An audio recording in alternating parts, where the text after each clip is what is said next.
Good morning, everybody. I'd like to welcome you to this Signal event wherever you are on social media or members around the world and in Grenada. Today we're launching the Diamond Jubilee of the Grenada Ariza Credit Union, celebrating 75 years of existence. From its early day of birth in 1947, the Ariza Credit Union has grown tremendously over the years, evolving into what is now the largest credit union not only in Grenada, but within the Organization of Eastern Caribbean States. This is indeed laudable.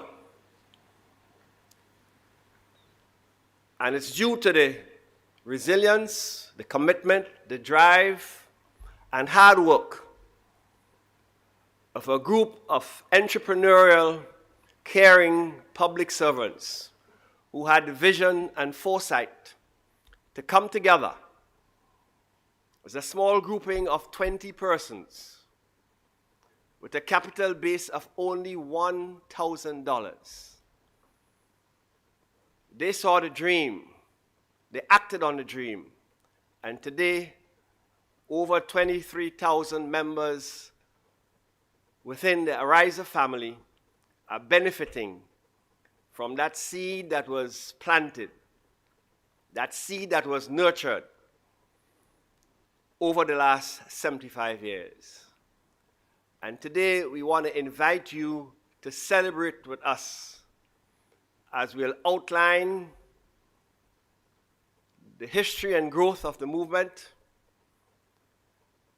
and to invite you to participate with us over the next 12 months as we celebrate this significant milestone. Joining with me today are eminent illustrious credit unionists sitting on the podium, and I want to introduce them from left to right. First is Brother Aga Alexander. Most of you may know him as the past Cabinet Secretary of Grenada. Aga has been a long-standing member of the Ariza Credit Union, serving on the board of directors for a number of years, evolving to the position of president. Today he's going to reminisce and tell us something about the history of the credit union from its early days. We then will have Brother Ambrose Phillip, another long-standing credit unionist in Grenada, who has played a significant role in strategizing and contributing to the transformation of the credit union. He has spent a significant time as a member of the board as well as chairman in 2009. Also joining us is Ms. Kimberlyn Regis, who is a former employee of the Ariza Credit Union. She has spent 14 years working at the credit union and the position of marketing manager, and she played a significant pivotal role in the rebranding of Ariza. Ariza started off as the Public Service Credit Union, and in 2016, we had found it strategically necessary to rebrand the credit union, and she is going to talk to us about that period in the evolution of the credit union.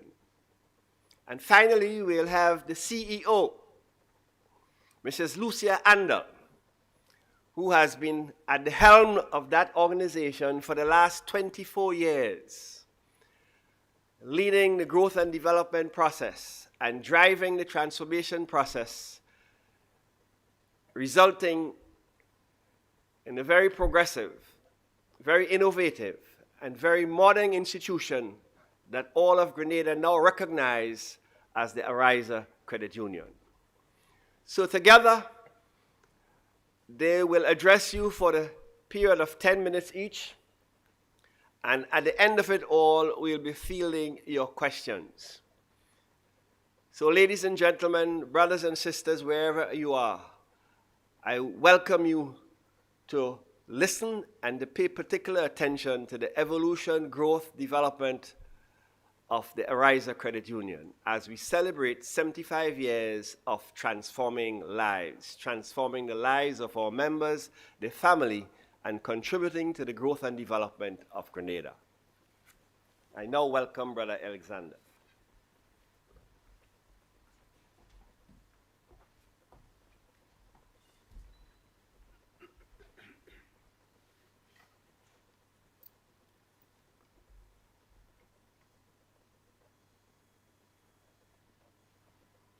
Members of the panel,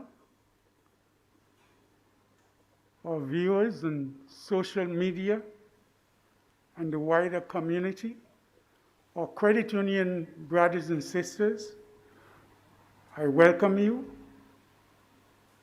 And it is with a sense of reminiscence that we begin the year, January, where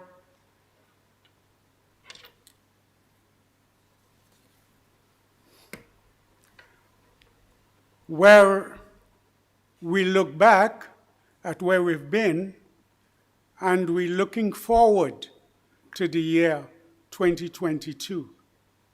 So we remember from Roman mythology, Janus, the god of doors or openings. That's why we're here in January. So my task at this time is to look back at where we have been as a credit union.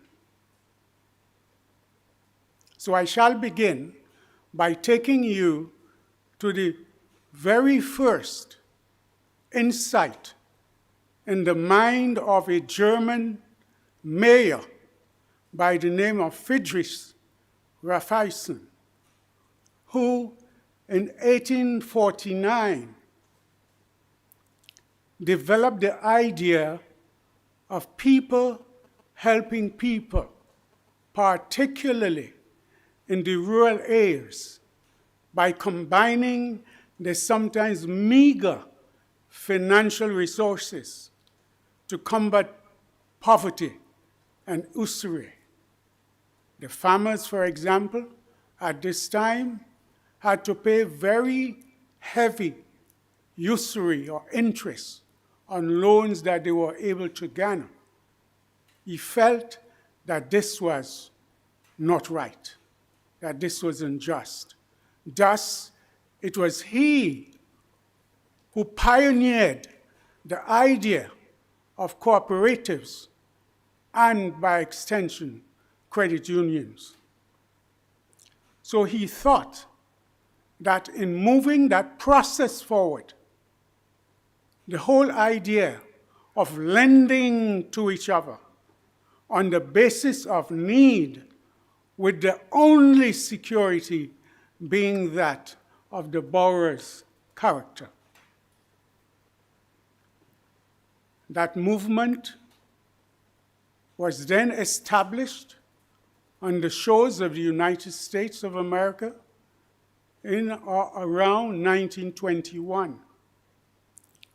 And it spread to the Caribbean area in the early 1940s and late 1930s in the countries of Jamaica, Trinidad, and Dominica.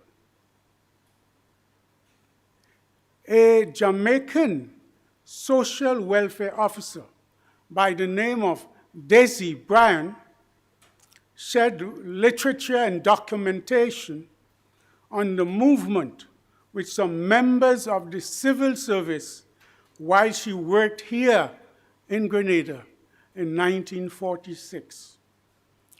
Thus, January 1947 saw the birth of the Civil Service Credit Union with a membership of just 20 and capital of $1,000. We salute today, therefore, 75 years later, the memory of stalwarts like E.C. King, Gordon W., A.D.W. Johnson, and S. Cyrus, who pioneered the leadership of that union. During those years, it must be mentioned, the union operated solely through the efforts of volunteers and volunteerism. Brother Cyrus can be regarded as the real father of the Civil Service Credit Union. He nurtured it with loving arms in those early years. He was committed to the collecting of monies, which were then deposited in the government savings bank, and from which withdrawals were made to effect payments and disbursements to members. He was ably assisted by Brother Sion Alexander. In 1958, we witnessed the official registering of the credit union with the Grenada Credit Union League, which had just been founded. In 1959, government approved the Civil Service Credit Union payroll deductions from members' emoluments. And we must note, of course, that at this time, these early years of the union, it was open only to members of the civil service. The union made use of government facilities to do its business, but it felt that it needed to divorce itself from that kind of situation. And so the union moved its operations from the government premises onto offices on Tyrrell Street in 1974. 11 years later, in 1985, the credit union purchased its Church Street home, which it occupied for many years until its movement to Melville Street. The Public Service Credit Union, as it was then called, no longer the Civil Service Credit Union, appointed Brother Sion Alexander as its first full-time manager of operations in 1983, and was able, by 1990, to computerize its operations. Today, we say a very special thank you to our founding members. We can't say fathers because at the top of the list was our sister, Phyllis Sion, followed by brothers E.C. King, F.M. Code, R.W. Mitchell,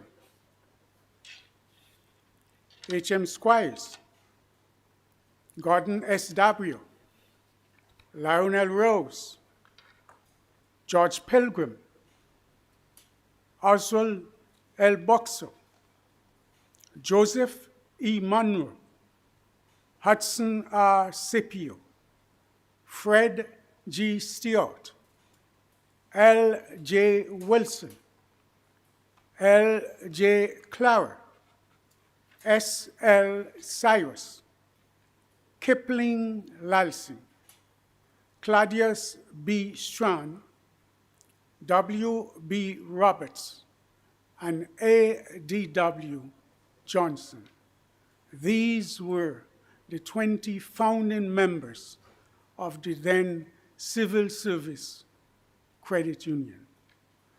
The point must be made, therefore, that credit unionism in Grenada had its genesis when the Civil Service Credit Union was begun in 1947. Thank you.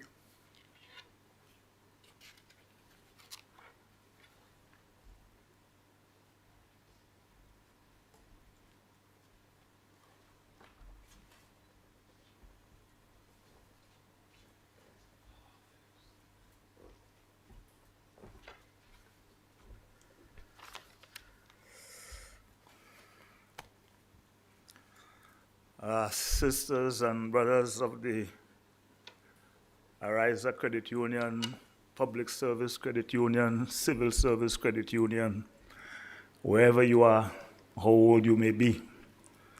I don't know if I want to continue the narrative, but I want to have a look at, as one of our religious leaders in the service yesterday made the point that the success of this credit union over the past 75 years has been because in the face of hurricane-type conditions, it has been able to be flexible.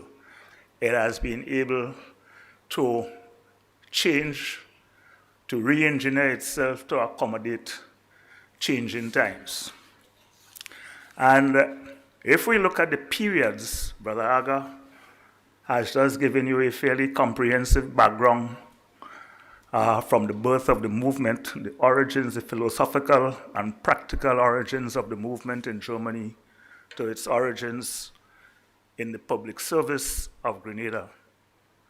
And he carried you right up to, in fact, the time when it changed from being a totally voluntary, when I say voluntary in the context of the personnel who were servicing the affairs of members, when it changed from being that of a voluntary nature to that of a full-time staff. In fact, while we would have started off with one or two, I think it was Brother Sion Alexander and probably may have been Marietta Mitchell.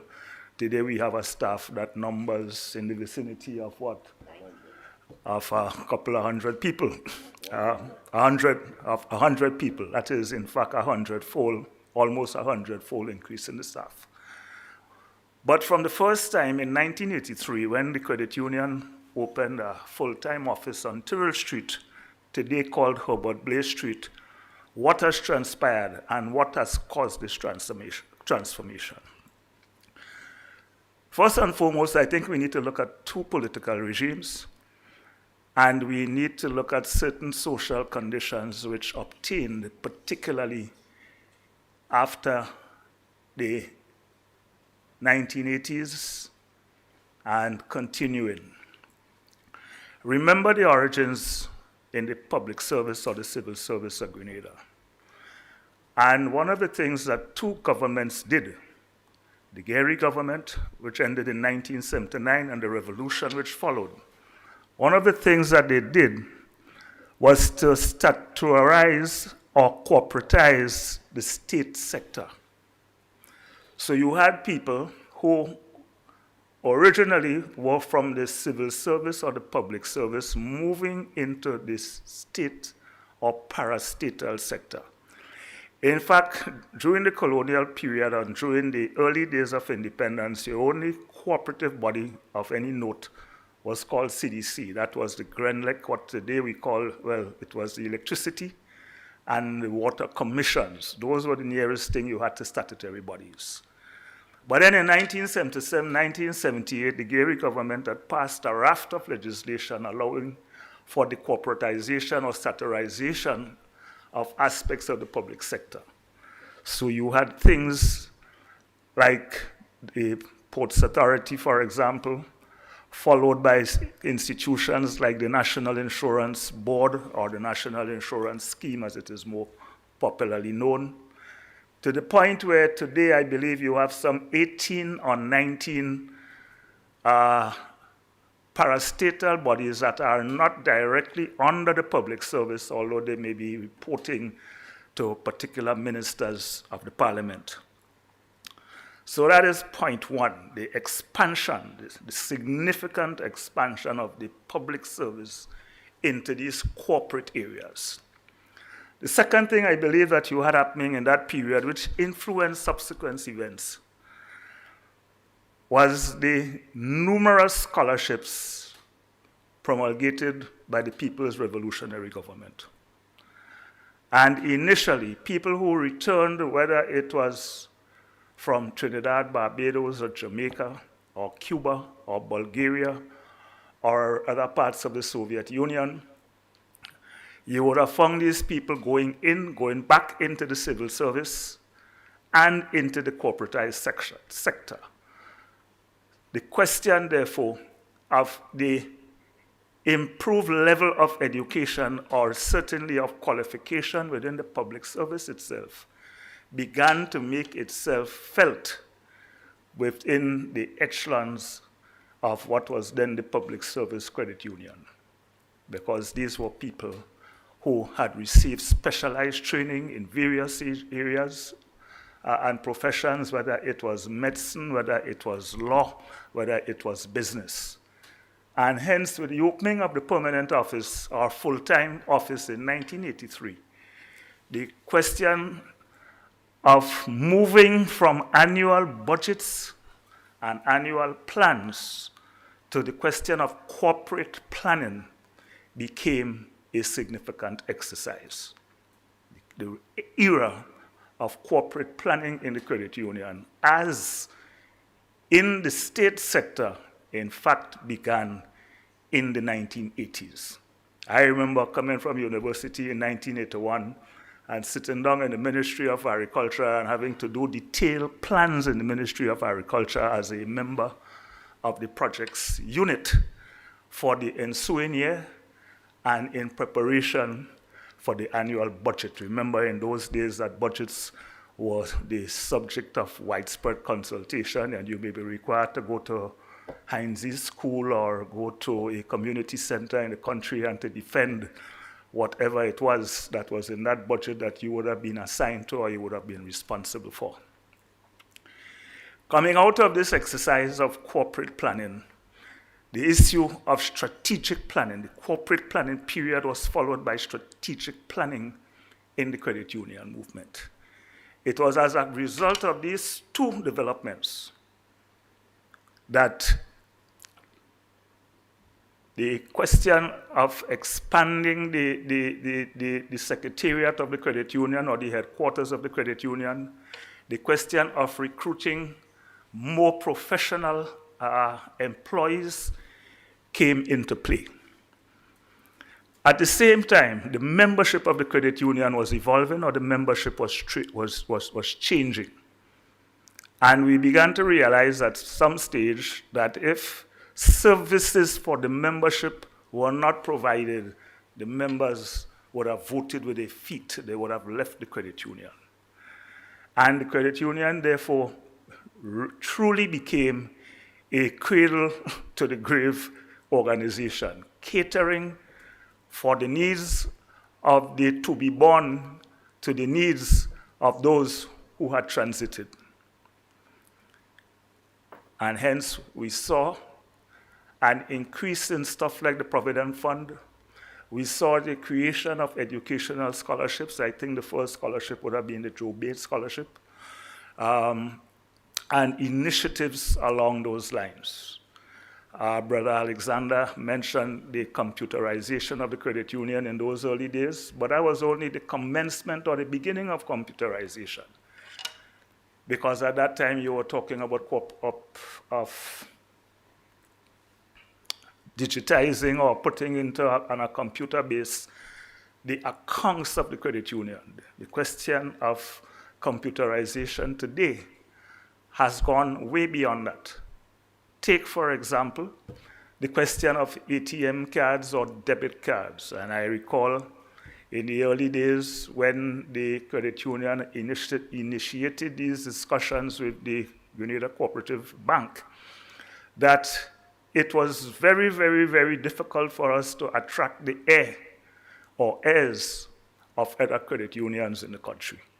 It is only within recent times that I believe two others have actually signed on to the Connex system.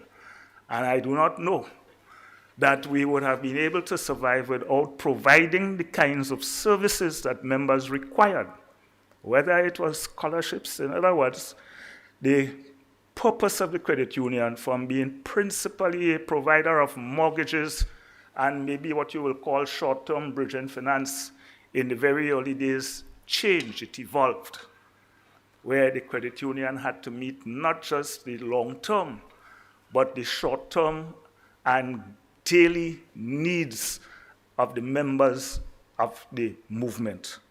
And I believe that those are, in fact, significant developments of the period. I recall the first strategic planning committee would have included people like Sister Clarice Robinson,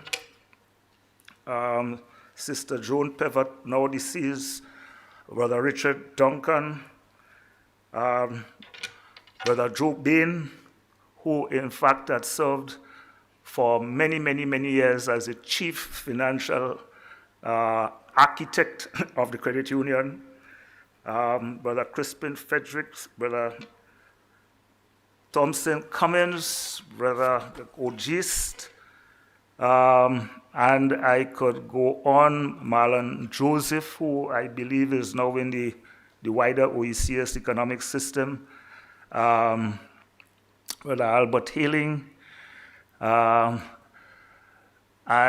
my good friend, Brother Pilgrim from Springs.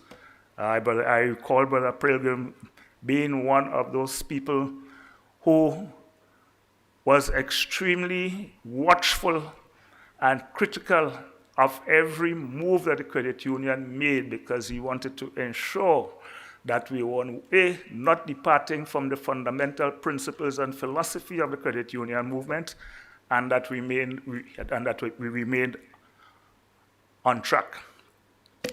I believe it was during the presidency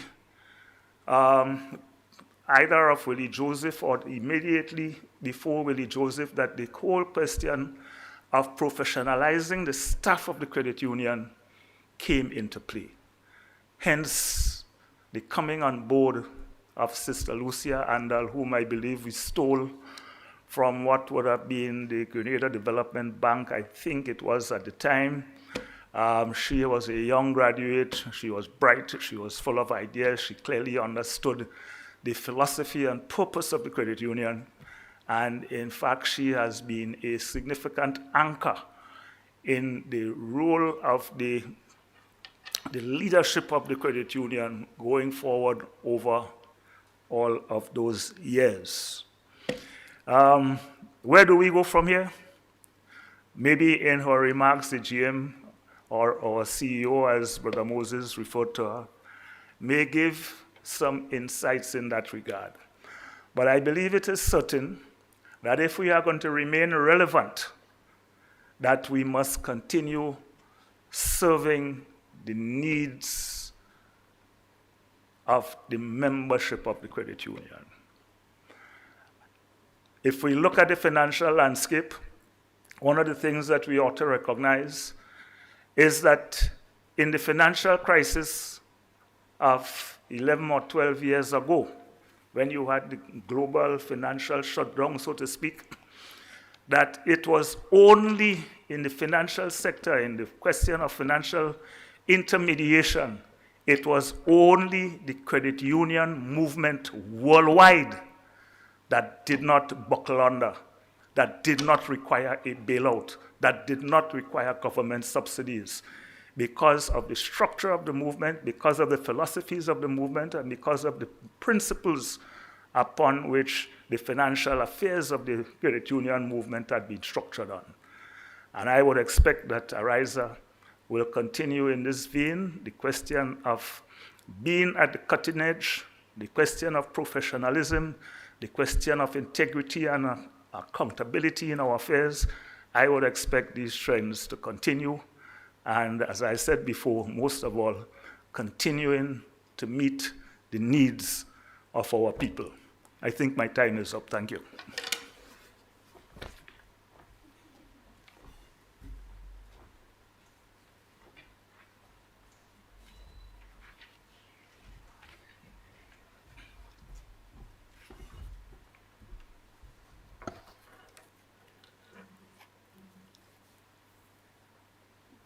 It's my pleasure today to talk about the rebranding of the Grenada Public Service Credit Union into Ariza Credit Union.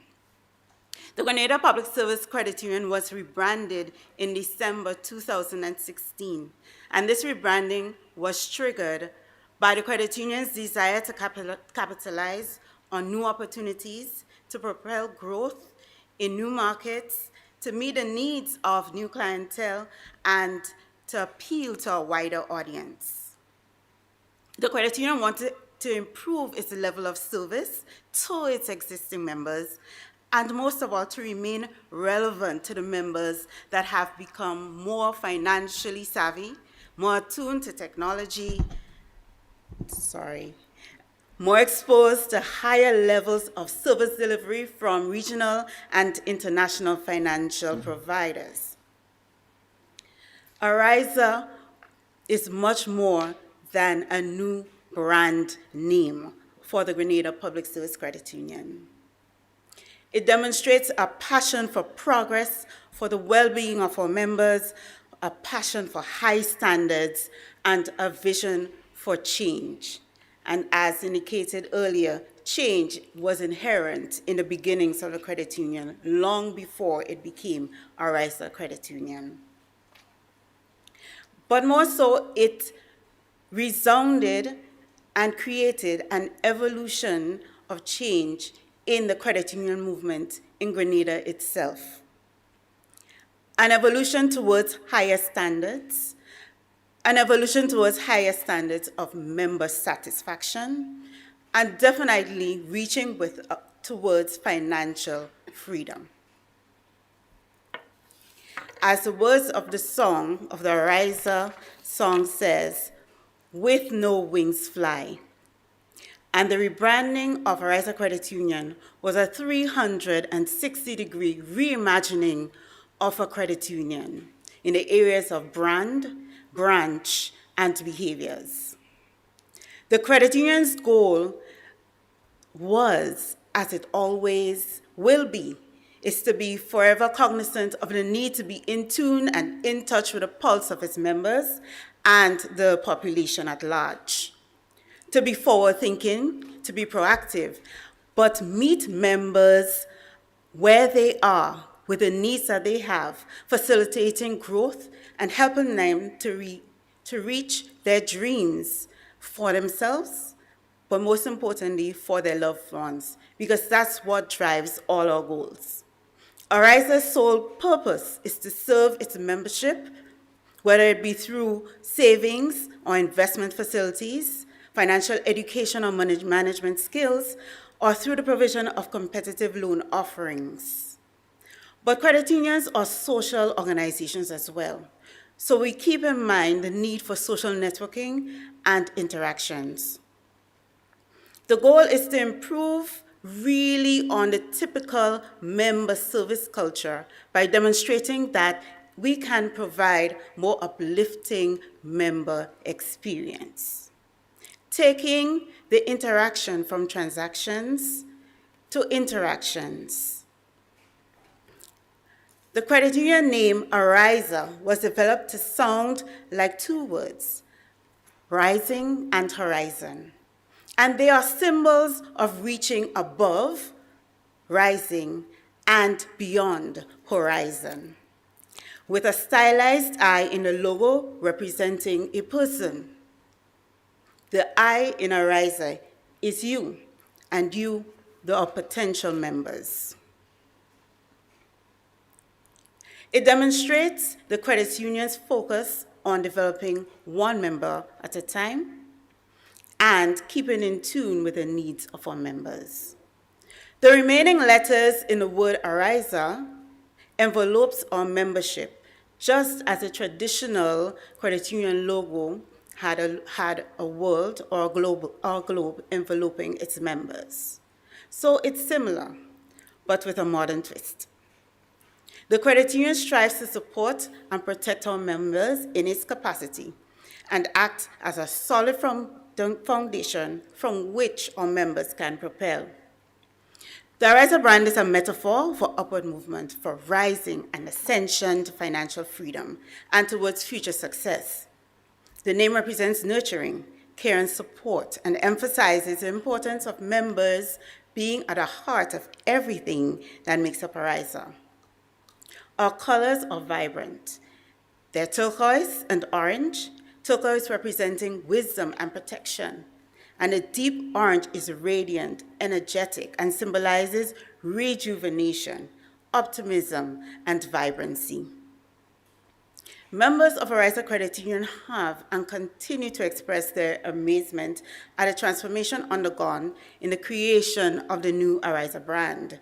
The credit union recognizes, however, that it was because of the teamwork and the need for progress and the pursuit of continuous improvement that created this success for the advancement of its membership. In developing the brand, we will discuss the branch as well, because Ariza invested in a new state-of-the-art building on Bruce Street, St. George's, and upgraded all its satellite branches in Grenville and Carriacou to represent the Ariza brand and the Ariza focus. The branches were equipped with self-service, Wi-Fi access, ATMs, and access to online accounts. To help inculcate the need for innovation and show members that they are the drivers behind the change and the move towards innovation. Behaviors. The behaviors were those of our employees and those of our members. There was a move towards greater efficiencies, a move towards creating interactions which help to transform the lives of our members and not just through mere transactions. Members were encouraged to create financial goals so that they can be free. And as our tagline says, your financial freedom, your future. To empower our members with access to online and mobile account access, and so put power back in their hands. The Ariza brand took the Grenada Public Service Credit Union beyond the bonds of traditional credit unionism of community, location, occupation, or association. But instead, it opened it up to everyone who embraced the Ariza way. And that way is to work towards your financial freedom and finally fulfill the dreams that you and your family hold dear. Thank you.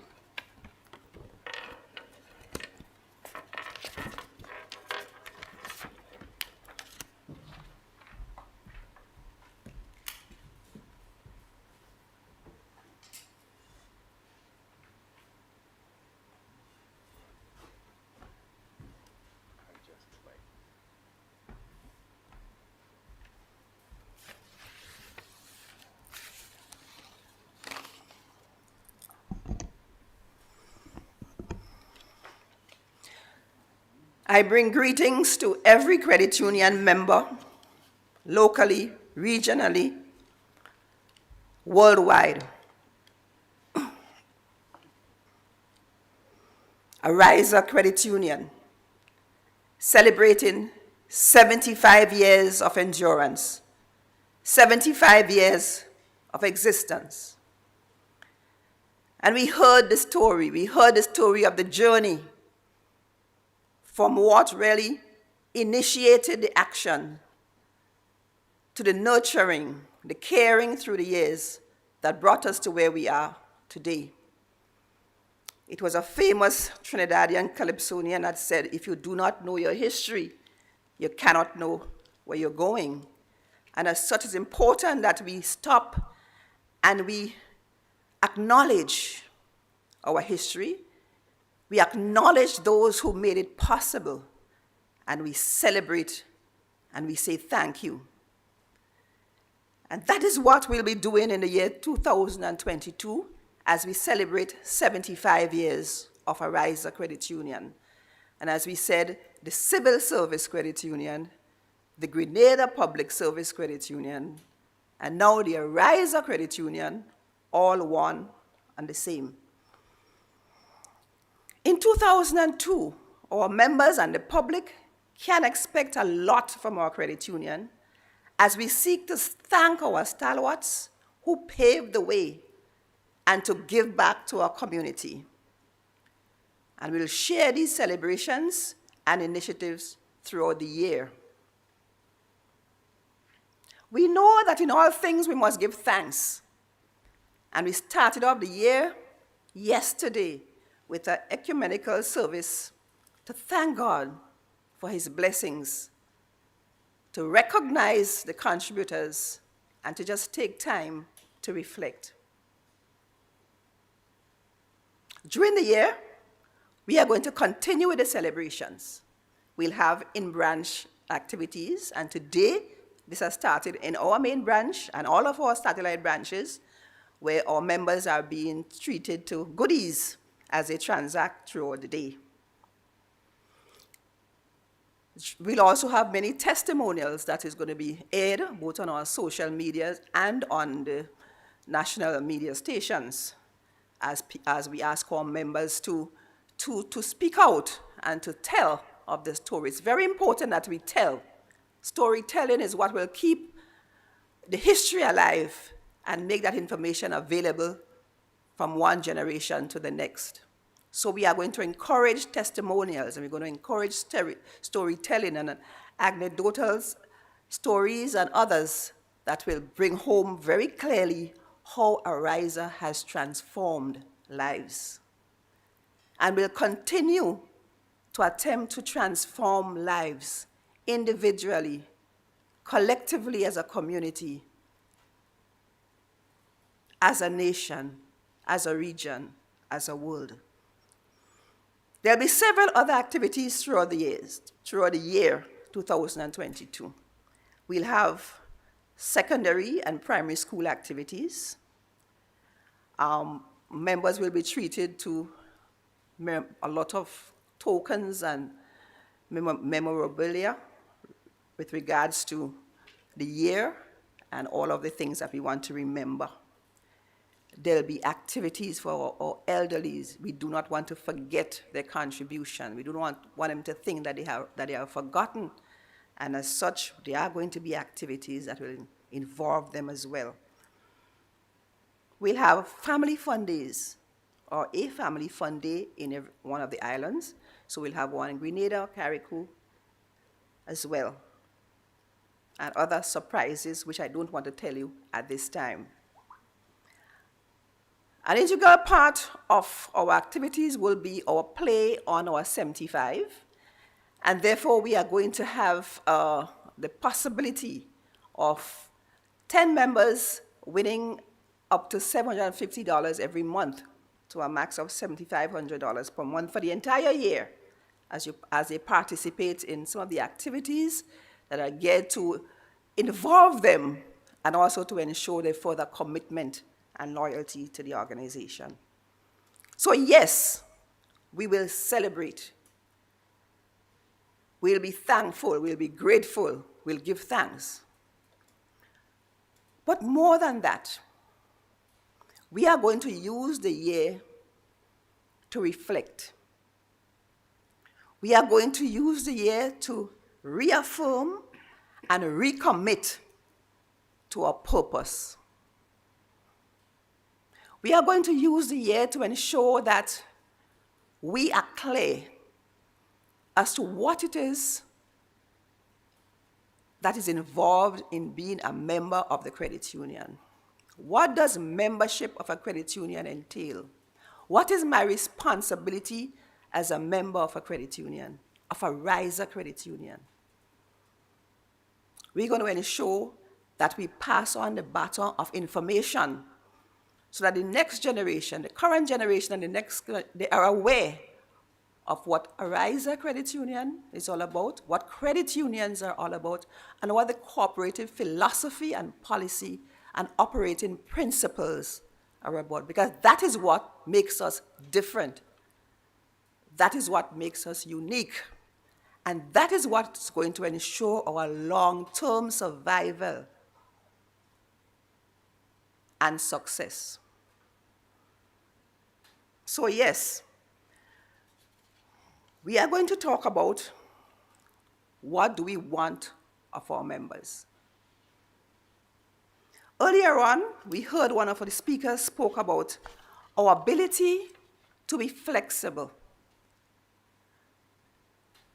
When we went through hurricane types, trauma and disruptions, we were able to be flexible. We were able to bend. We were able to react and take decisions that were in the interest of the credit unions to buffer them from the traumatic results of these episodes and these events. How were we able to do that? We were able to do that because through the years, the credit union had built value. And there's something I always say, that the weak cannot help the weak. So we must continue to ensure that our credit union remains strong so that we can help our weaker members. We can help when the time is necessary. And that is why we would have mentioned earlier such things as a provident fund, etc. But there are other things that we have done, such as the provision of moratoria, etc., within the recent COVID environment to enable members some space to be able to bounce back through loss of job or loss of family income, etc. How are we able to do that? We are able to do that through value, ensuring that we have sufficient capital to be able to buffer and strengthen the credit union through these times. And the building of capital in the credit union is the responsibility of every single member. How do we build capital? We know that we have what we call our share-based. We have shares. As a member of the credit union, I am a shareholder. And we say that we are based on the philosophy of equity, and one member, one vote. Doesn't matter how many shares you have, one member, one vote. But in the cooperative philosophy and business model, your shareholding remains at its nominal value. So one member, one vote. You are required at this time to have $200 worth of equity shares to be a member. And that is the value of your shares to you. However, as the credit union grows and as it becomes more profitable, the value of that share increases. But that value do not accrue to you. It accrues to the organization.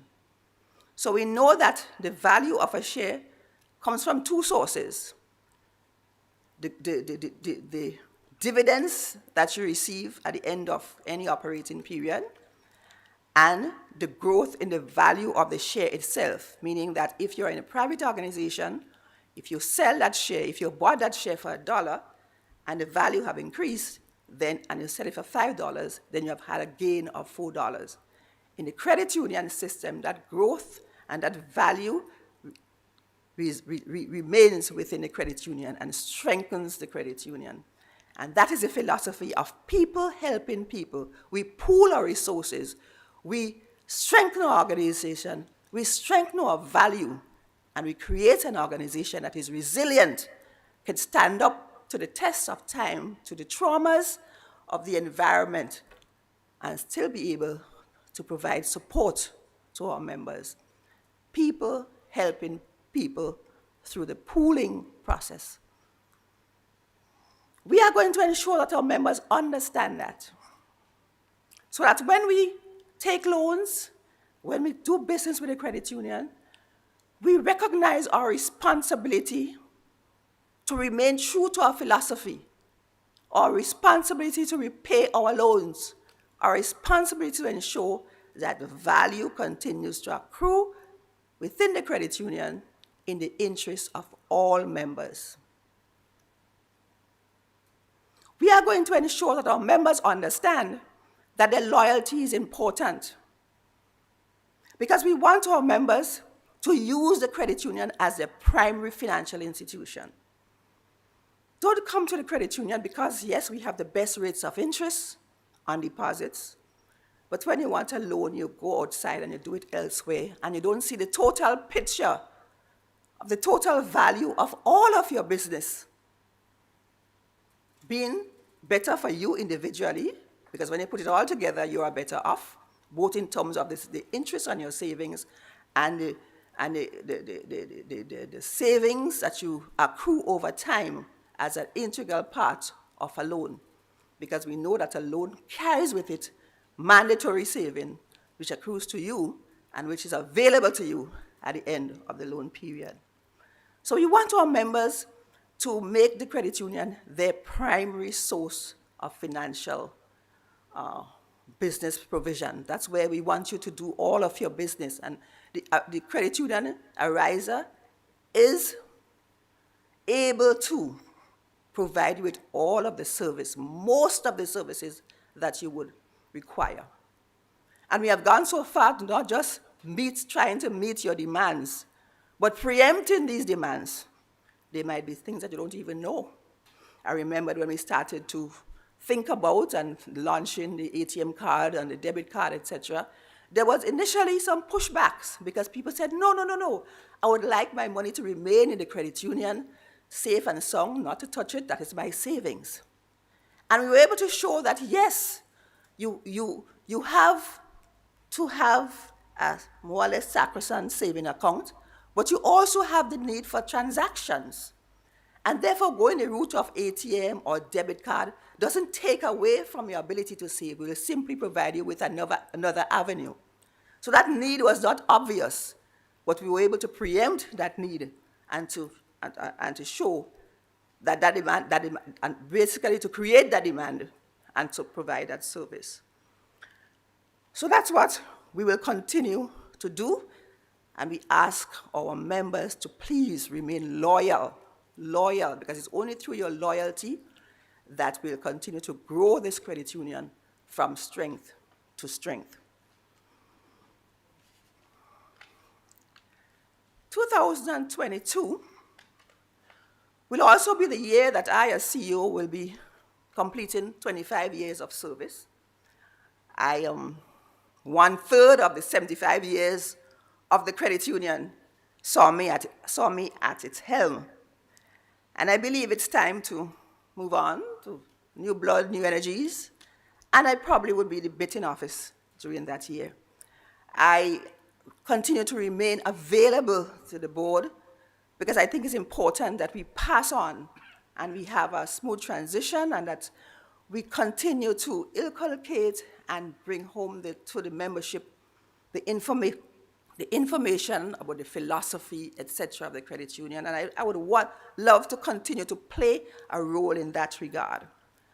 But as the credit union continues to begin its search for a new CEO, I would really want to impress upon our search party, our search committee, etc., about the things that makes us special, the things that make us successful, and to ensure that these qualities are embedded in the new executive team.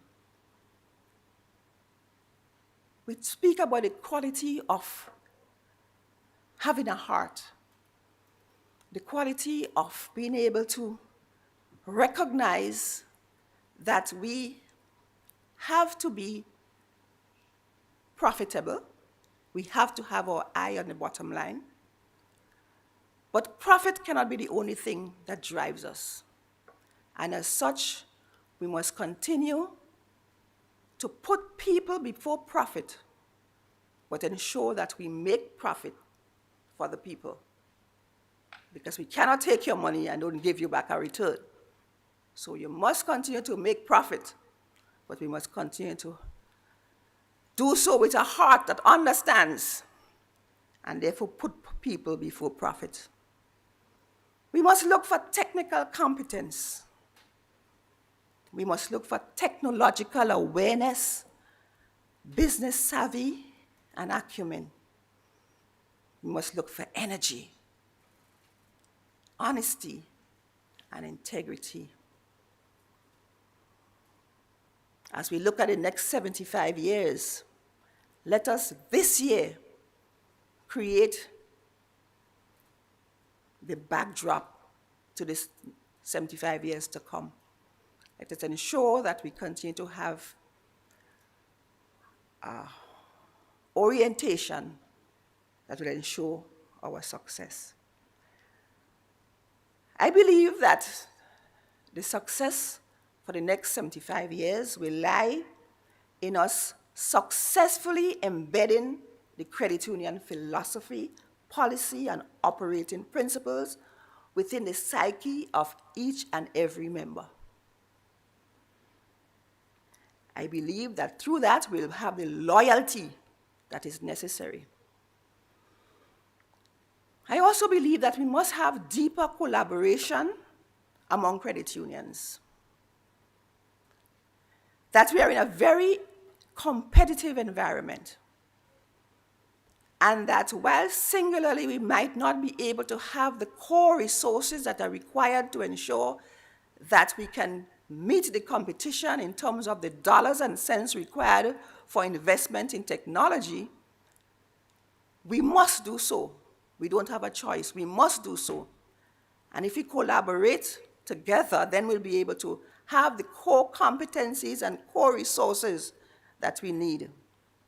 Because I believe that investment in fintech, financial technology, new technologies, technologies that relate to how we do our payments, our cross-border payments, these are key.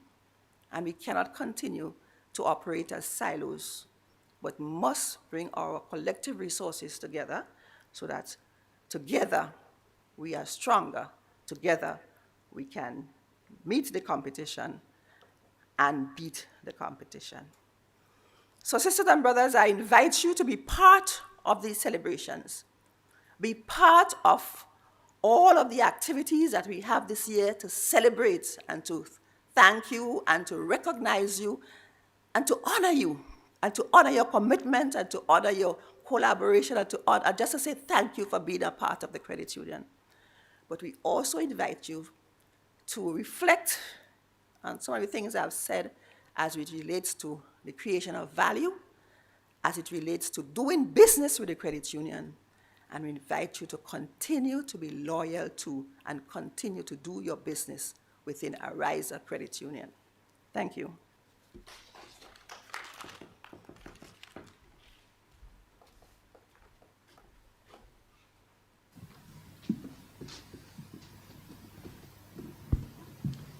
Thank you very much, my colleagues at the head table, who have taken us through a journey from the birth of the credit union movement, highlighting the critical milestones, the transformative processes that were pursued, ending with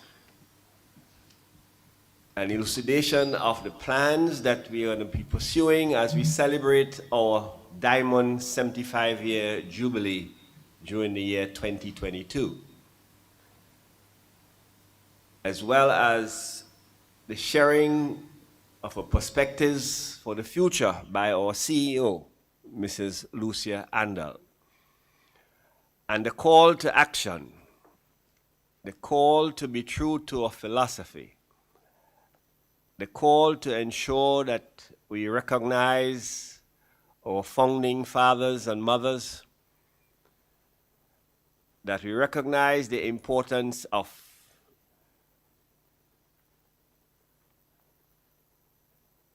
the needs of our members, the need to be flexible, the need to be responsive, the need to demonstrate caring, and the importance of ensuring that we leave a legacy of success, building on what we inherited from the hard work, the vision, dedication, and commitment of our forefathers. We now would like to invite the media to address your questions, and I will join the panel, as I omitted to introduce myself earlier on. My name is Aaron Moses, currently serving as a director of Ariza, a former chairman like my two male colleagues on the panel. And Ariza has shared me with other credit unions in Grenada, as I was president of the Grenada Cooperative Credit Union League. Went on to represent the region, where I served as president of the Caribbean Confederation of Credit Unions for 5 years, ending with a 5-year sojourn representing the union, the Caribbean Union, at the World Council of Credit Unions. And so we have a very eminent panel with a long history of work within the credit union movement. So we now will invite any questions or comments that the media would like to make.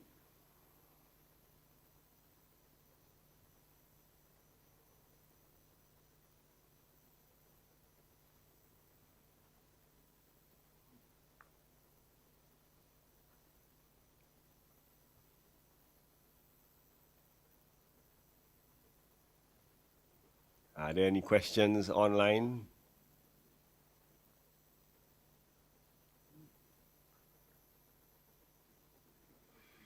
Well, it seems that the presentations were very clear, well understood. And so, ladies and gentlemen, colleagues, wherever you are online, we want to thank you very much for your listenership. And we want to take this opportunity to urge you to pay particular attention to our series of activities over the ensuing year and to actively participate. And for those of you who are yet to join the Ariza family, who are yet to enjoy the benefits of the credit union movement, we ask you to please contemplate joining a credit union of our choice, and in this case, Ariza, and look forward to serving our membership and indeed serving the wider community of Grenada. Thank you very much and have a good day.